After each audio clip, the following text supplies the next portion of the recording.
Hello, Kin306. Hello, Dr. Isbister. My name is Andre Ayad, and I participated in a past webinar called Indigenous Health Equity, Examining Racism and its Social Determinants of Health. I chose this topic because I could relate to it personally. So, I'm going to tell you something about my background. I was born and raised in the Philippines. I moved to Canada when I was 14 years old back in 2014. And when I was currently living in the Philippines, I have encountered or experienced racism, which when I found out this topic, it was really personal to me. And there's my opportunity to see what kind of other racisms are other people are experiencing. Because in my experience, I've experienced different kinds of racism. I've experienced discrimination, calling out about your color, your race, etc. And so, watching this webinar by Dr. Marcia Anderson and Dr. Elizabeth McGibbon, they've talked about racism throughout their webinar, through different kinds of racism and branches of racism. However, there's one racism that stood out for me, which is called environmental racism. And it's also called by Marcia Anderson, she called it as slow violence racism. So this environmental racism, it is looking at the assault throughout the ecosystem. And from your lectures, Dr. Isbister, we've talked about how Indigenous people are connected with their land.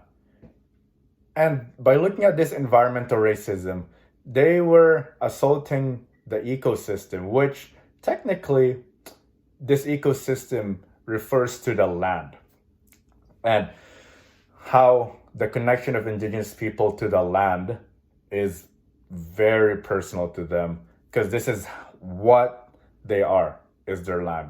Without the land, Indigenous people will not be there, from what I learned from our past lectures.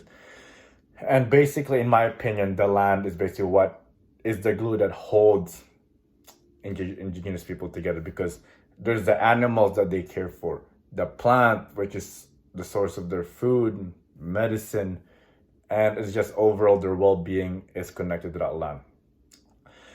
And they explained how like people nowadays are just abusing that ecosystem, that land, throughout environmental racism. They were dumping toxic waste, building architectures, building wind turbines. And don't get me wrong, people are doing that for a cause. There might be a better cause why they're doing it, but they can't look at Indigenous people's perspective, how they approach, how they perceive what they're doing.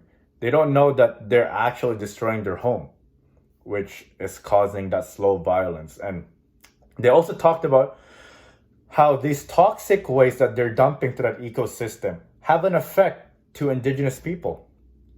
These toxic wastes have an effect on their health. Like when they smell it, they have trouble breathing and causing diseases to Indigenous people. And overall, that diseases, and we know that Indigenous people are also not, the government are not giving Indigenous people proper health services, which therefore leads up to another problem. That racism leads up to health inequities and inequality to Indigenous people, which it's truly sad in our society today, because I've experienced that when I was back home in the Philippines. It's really sad, and I hope we could overcome it here in Canada and other countries that are experiencing too.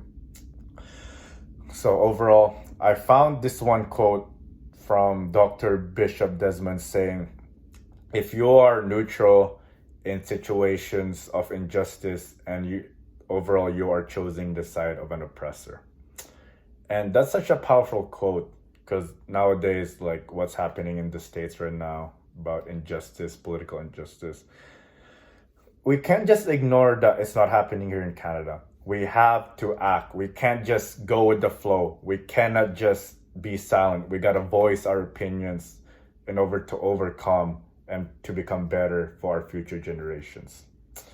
And that's all the time I have for today. Thank you for listening and have a good day.